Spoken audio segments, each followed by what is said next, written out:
I came to Australia in the year 2000. So that made me 18-year-old in Australia. And ever since I have done a lot within the community sector. Roles that bicultural worker can perform. So when I was thinking about how do I handle this, I thought about it as just talking about this. So this is how I perceive what I'm talking about today. The bicultural or bilingual or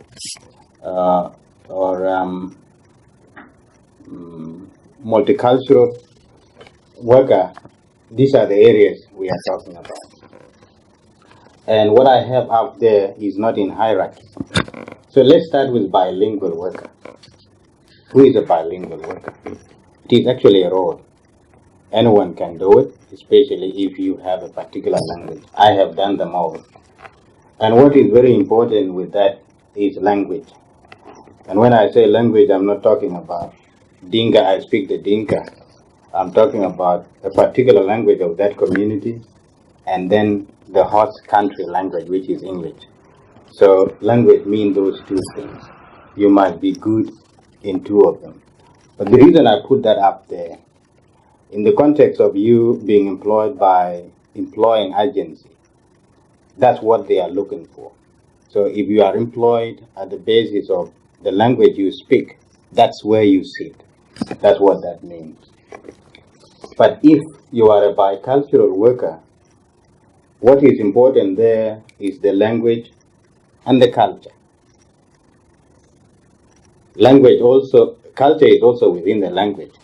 But now, it is being broadened a little bit. So if you are a bicultural worker, which I was at start when we were trained here as trainee counselors, then what is important there is the language and the culture. And that is very interesting. An example for me is being a South Sudanese who speak the Dinka. Dinka is the biggest tribe in South Sudan. And South Sudan has 64 tribes, different tribes. So there is no way I can help them if all I have was the language. But I cannot claim that I understand the 64 cultures of South Sudan. That is not just honest. But to a certain extent, I understand people's lives, I understand people's culture, because a lot of it is similar. So with that, I'll be better than somebody that have not ever lived with the South Sudanese people. You extend that to the African community. There is no way somebody like me will understand someone from Sierra Leone, someone from Egypt, someone from South Africa, someone from Zimbabwe. But we are Africans, and there are a lot of similarities. See that? And I cannot claim that, oh, I'm African, I know the African culture. But there is something there that is similar. And if one of you have gone to Africa and lived there for 10 years, they will claim the same positions I claimed as well. Because with culture, it's a very difficult thing, because sometimes you will not say, I know this much, how do you do that? It's absorbed. So I can claim that. And then you extend it further. Someone coming from Iraq, from Afghanistan, there's some similarity the way they have lived. And there's a lot of things I can talk about which is beyond this presentation. So that's where you sit as a bicultural worker. And then multicultural worker now. You have the language, plus the culture, plus the experience and formal education. That does not mean that those people are not educated. But what I'm trying to say here is what is emphasized or wanted by the employing agencies. So as you go from there to there, and it's not in hierarchy, I'm not saying multicultural worker is more important than an interpreter. That's not what I'm saying. is exactly, I'm talking about where you sit. As you go to multicultural worker, the role of language diminishes. I sit there now as a multicultural worker because my role is communities in cultural transition. And I work with Joe, exactly the things Joe do, I do as well. So we're together in that field. But we have come from different places. I come from the culture, is coming from place. And those things diminishes. What becomes very important is the work we do based on, research, understanding from colleagues. So as you go from there, language sort of diminishes. I don't remember the last time I used my Dinka language to help myself. But when I was working at Evans, I was employed to help the Sudanese Dinka speakers to as a what do you call it as a teachers aid. So I sit with them, help them, and I have very funny stories with those. But that was my place, and it was a very important place, and I helped the school deal with those kids. And there were other people, occupy other spaces. So maybe the next one should be me. I'm not going to spend the whole time here. So I have spoken about the culture, and if culture is that complex, and that's what I was trying to articulate, then what is it? Some people have done a great job. What is culture? And then that's the culture at the group level consists of shared elements which provided the standard for perceiving, believing. You can read it yourself. I have highlighted those two things to pull apart. Shared elements. Which one? Which one? How do you do that? Which one? You can count to 10. These are shared. And then you, from two cultures, and then another two cultures, and you come up with another 10, and they are different. It's standards. Which standards? How do you come up with that standards? So you start to see how complex culture is. But that does not mean the definition is bad. If it was not there, we would have nothing to pull apart. But at least we have something that has organized our thinking now. That's the closest it comes to. But the reason I'm pulling those things apart is to take away the, what's the word? To be complacent. Yeah. So you don't sit in the comfort that says, okay, this is the definition of the culture, and I'm going to do things exactly the way the definition says. Then your work become a bit dangerous to communities. So that's why I did that. But the definition is good. At least you have something to work by, and you still know that it is a lot of it is missing and is complex. And then you ask yourself, which community? Because I have been referring to communities, and I pull it apart a little bit. I spoke about South Sudanese, about communities. But even in those communities, it's also complex. So you have to also define what community. And Joe did that before by specifically mentioning those communities. And I was amazed you even know how many there are. So I thought of this. And this was informed by the current work I do and my understanding of it. So you will have community of faith. And that does not mean it is the only thing they have. But they have formed themselves as an association based on religion. So that's what matters. But there are other things as well. They may be Sudanese, they may be Liberian, they might be. And then the language base. So last month, just a simple example, they formed the Dinka Community Association based on language. That's what is important. And then you have community of interest, and this is very important. You have a student association, you have associations of these. So, yeah, defining community is problematic, and that underpins the difficulty in defining culture. So it comes back to things. So if we cannot pin down what community is, then how can we pin down what culture is? Yeah. And then worker bound by culture. This person we are talking about. And then that's the definition, a person employed to work specifically with people or communities with whom they share similar culture, experiences, understanding. So again, that fall into the same thing. It will not be true for the things we do, but at least it is there for us to pull apart and to think about. So that definition actually is explaining what organization that employ these people wants or think these people will do. Benefits of bicultural worker in service provision. These are things I believe are important. They are not the only thing. And of course, we have 25 minutes or 20 minutes, so we don't have all the time. Bring about efficiency in service delivery, hence saving cost to the organization, whatever organization is employing. There are things that might take you 6 months to understand. If you have someone from that particular community who is impartial and who has some of the things I will talk about, then you will have your job done within a month or within 6 months, within a week. Foster learning between the employing agency and the community of bicultural worker. So I put articulate issues there because that is what I thought I was doing when I came to Australia and started engaging with services. So I believe then that my position has to articulate to people who don't understand my community, to understand it. And I have to do it from a very honest place, from a very authentic place to my best ability. So, and that's what I thought I was doing.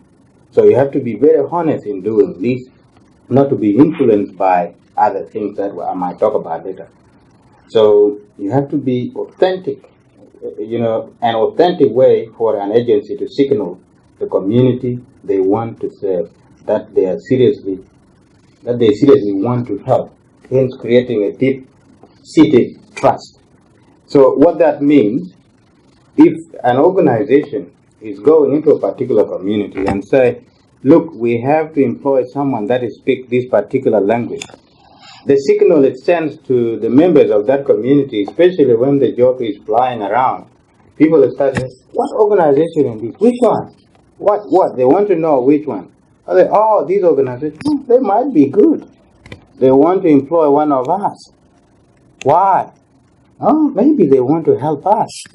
And that discussion is good there inside, and the organization might not know. And once the organization gets their person based on their criteria, then it is a different story altogether.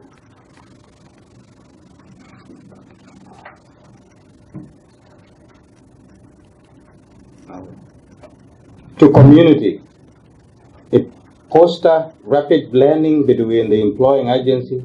I did that, isn't it? Community and communities of the bicultural worker, particularly issues. I did that. Able to do things that service providers are not able to do, such as working at odd hours to achieve better outcome for communities and individuals. That is my very important point. So these people call the bicultural workers the bilingual, the bicultural workers. They actually do things that no one can advocate that organizations do because they are very hard. And Joe somehow has become like that, in that position, a bicultural worker. When you are trusted by the community, you live among them. And that has been brought to her because of the place. But in Sydney, you can live anywhere. But if you belong to that particular culture, it doesn't matter. They know you. You are living at Campbelltown. They call you David. Where are you, Campbelltown? No, we want you at Blacktown. What about this? So you don't escape that. And that is when you have actually developed that trust. And if you don't do that, then it has consequences as well. And this is where it becomes a little bit complex. Because the organization employing you is not going to pay for all that. And this is where it is going to go into a lot of other thing boundaries. And you can imagine that. Able to do things that service providers, yeah. clarify misunderstanding and misconception of community towards service and mainstream community and vice versa. That is a very important point for some communities. Some communities are governed by rumors, by gossip. There is no newspaper. There's no good channel of saying things.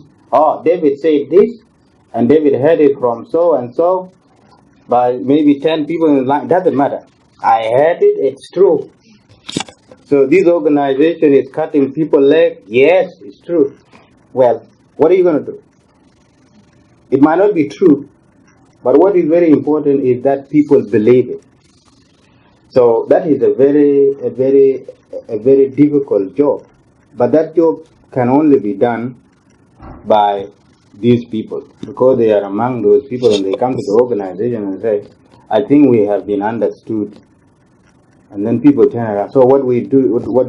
I don't know. Let's talk about it. At least we're talking about it. And then they will go back to the community and say, you know what, you have understood this organization. So that role is very important, and it actually creates a better understanding. Challenges. Yeah, goes back to defining culture. It's problematic, and this has flowed on effects on the individual bicultural worker. There is always confusion and conflict as the worker navigates between the community and the employing agency. This was our biggest problem, 6 of us at start when we were employed here as trainee counselors. I'm the only one left now, the others have moved on. It was our biggest problem because START has its expectations, communities have their expectations, and you have to sit in that role to navigate, and it's a very difficult thing to do. We were supported, but still it was very difficult. Incongruencies in community expectation and what bicultural are able to deliver. Sometimes some people will expect things that are unreasonable, very unreasonable for me. And that is connected to trust as well. Because if you don't deliver, if you fail those expectations, which were to be failed because they are unreasonable, then that actually reduces the trust you might have built in the next year. And you have to start again explaining and to manage those expectations. High rates of burnout might be possible. Pressure from community-owned issues, expectation to work long hours and be constantly available. That summarizes everything I have actually said there. Well, before I go there, I have not put it there, but boundaries. So boundaries is the most important challenge you have when you sit in that position. When I was a trainee counselor at START, one of the issues I had was boundaries, not just boundaries. What Joe was talking about is okay. So I'm part of that culture. I go to the shopping center. I know I'm going to meet them. I have my own strategies of doing. So I know that. But it is the other way around. My problem becomes professional boundaries. Because you will be doing things that you believe are normal. Because they are normal. But how are they viewed by your peers, by your managers, by your organizations? And that becomes the real friction. It becomes a problem. And this is where you have to have an organization that support you, that understand that, this person called the bicultural worker or the interpreter or whoever in that space is a little bit rough at the edges because of these things.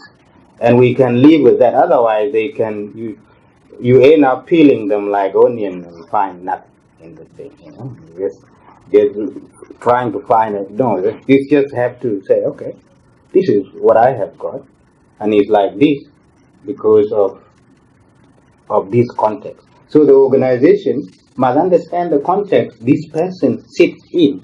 to actually appreciate what they're doing, because they might be giving you very important data that might help not only the organization but the sector, but you will miss it in trying to actually say, this is unprofessional. According to who? According to the protocols, according to ethical codes that the organization have. Well, probably is the time that it has been challenged now, and you have to focus on it and maybe gain new knowledge by being what? Curious. And time? No, someone's being to help us. All right. What makes a good bicultural worker? Because this is important, and I hope I still have the time. Because what I'm doing today is actually advocating for the work of bicultural workers and say they are critical in service delivery. That's all I'm trying to say here. So for you to be good, according to me, and what I think, is you have to have good command of host community's language. Because your people know who speaks better English and who doesn't. So, and if they think you articulate things very well, they say, oh yeah, this guy, look up, come. You articulate our issues. Because they know you will interpret it very well and give the message to the other person. And I think all of you have worked with interpreters, and you see the person, yeah, you notice. They know, okay, the message has been delivered well. You have to have unwavering, and I had to use that word, commitment to social justice and equality. Because for you to be in that space, there has to be something driving you. And money is not one of them. I like the money now. but before, when I started the work, I was young. I just was doing it because something else was driving me. My friends used to come, because we're living together, and compare pay slips. Say, oh yeah, you should come to my organization. Look at my pay slip. So my manager is good, I'll take you to my organization, long time ago. And I said, I'm not doing it for that. The reason I say that, it is very important to have something else that drives you. And you will be a very good bicultural worker, or you will find a very good bicultural worker. And you can find that when you are interviewing people, you can pick that in someone's eyes and the way they do things. And then you have to be continuous learning. You have to do that, to have test for knowledge. Because that space you are occupying, you have to be a little bit ahead of everybody. It's a snobbish thing to say, but you have to try to. Even if you don't reach it, you have to try to be a little bit ahead of people. You have to understand. You have to understand things they don't. Because otherwise, if you don't sit in that place, what are you going to teach them? Nothing. So, if you're coming back to your organization, you come with new information. Doesn't matter, you go for more coffees with people, with whatever. You see what I have learned, this is what I have learned. And when you're going back to the community, you are telling them something you learned from your organization, something you read from a book, something you watched from TV. You see, this is what is happening. Oh no, you're wrong. And then that is a very important work that you are doing. No organization is going to pay you for that, but that's your job. That's your job in that space. You have to have strong sense of identity. You have to know who you are when you do that. Because if there is no focal point in which you actually wake up in the morning and go to do these things, then it is going to be very difficult for you to do. It's going to be very difficult for you to do. That focal point for me was, I remember in the year 2000 when I was coming to Australia, one of my friends that was not fortunate enough to come to Australia or America was escorting me to the bus. And he says, yeah, don't forget us, you're going to call us back and see how that country is. And I remember my report. I said, I believe if they give us the opportunity to see people like me in action, they will come and take more of you. That's what I told that guy. So that became my identity. I know where I came from, the things I have seen, and the people who have experienced them. And I now speak English, and they don't, and they are coming after me. I took it on as my responsibility to help them. So that became my sort of an identity. That's where I launch myself from every morning. And then you have to, I put in social progressivism, if there's a word like that in English, and liberalism.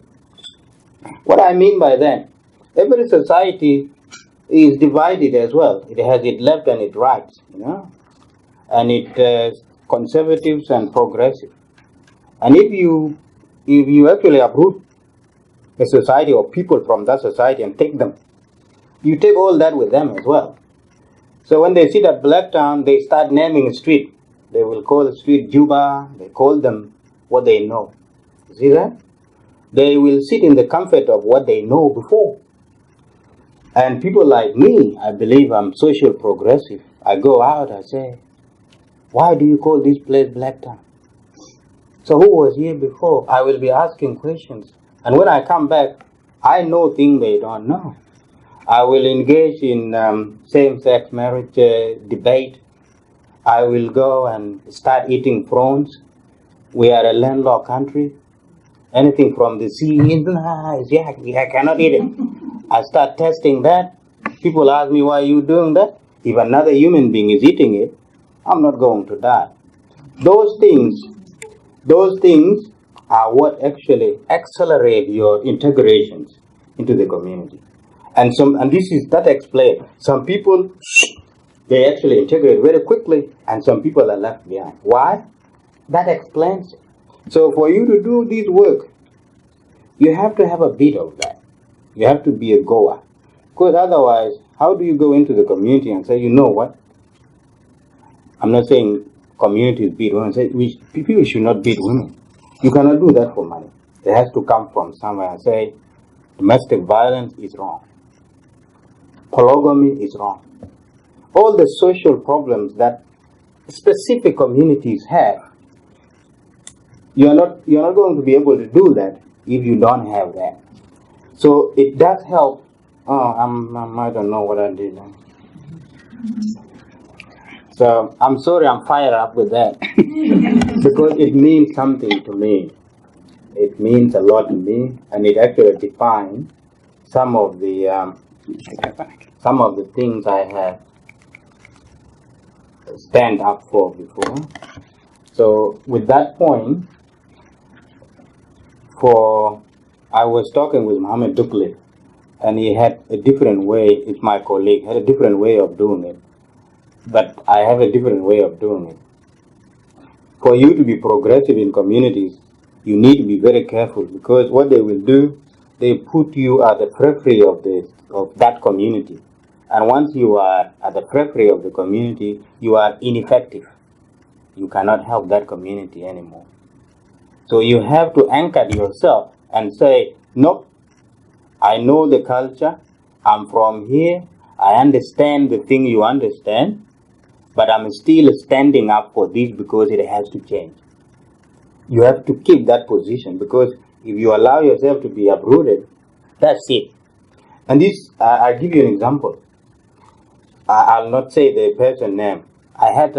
We had a great guy, a great community activist, and he happened to get married to a Caucasian lady, white lady, to say that. And people say, this is beautiful, because what happened now, they call him white. See that?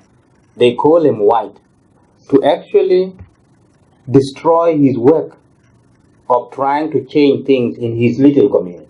You see that? So, and I will be fighting every day. You tell me what is white. You see that? Sticking up for him.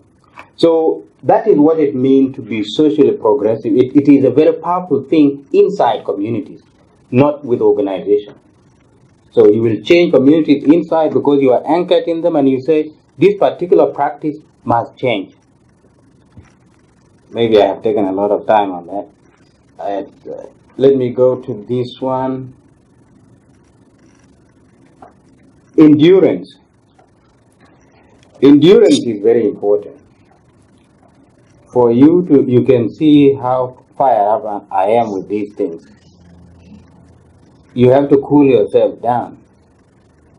And the way you cool yourself down, there has to be some sort of self-care.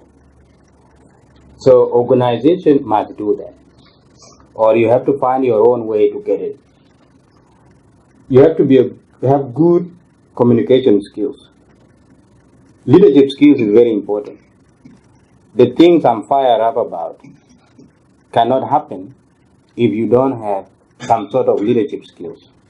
You have to look at the big picture and have some technical skills to keep yourself alive.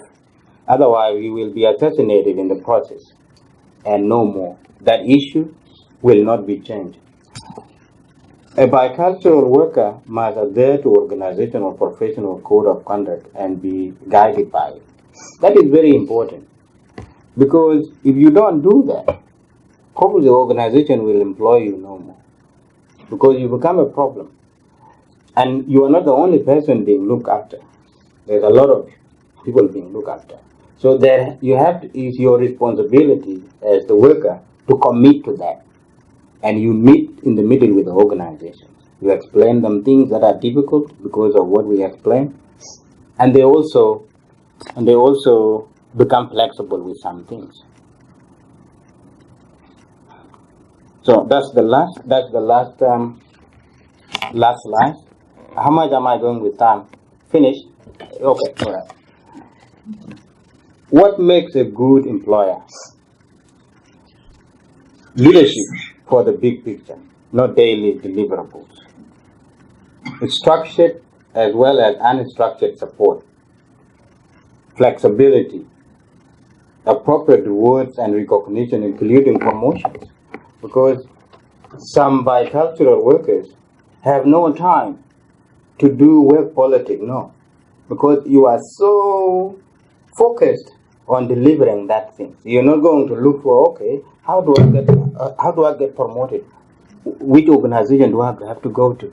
No, it's not your job. Because your job is to deliver down there at the grassroots with people. So it's up to organization to say, we have to, an organization do that, most organizations. And you have to have a genuine drive from the employing agency to change people's lives for the better, not driven by funding requirements. That's important. Because if you want to work with a particular community and you go in there because you have the funding, it's good. You cannot do things for free. But once you are there, it has to be driven by what you find. Because sometimes we can put in funding based on this understanding this year. But what about what you learn next year and the year after and the year after? That's all important. It has to drive this and change this.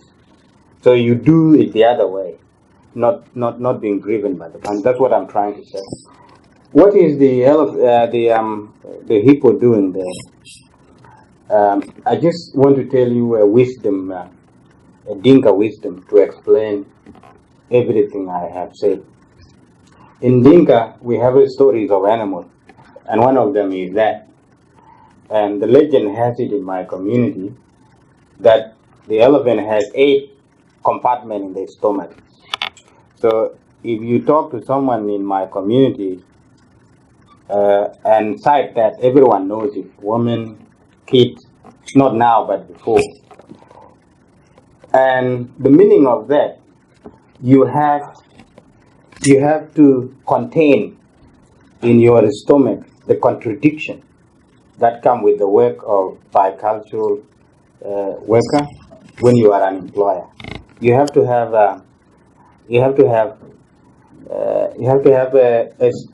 8 compartments in the stomach, and the legend has it that those 8 compartments taste different. That's where the story comes from.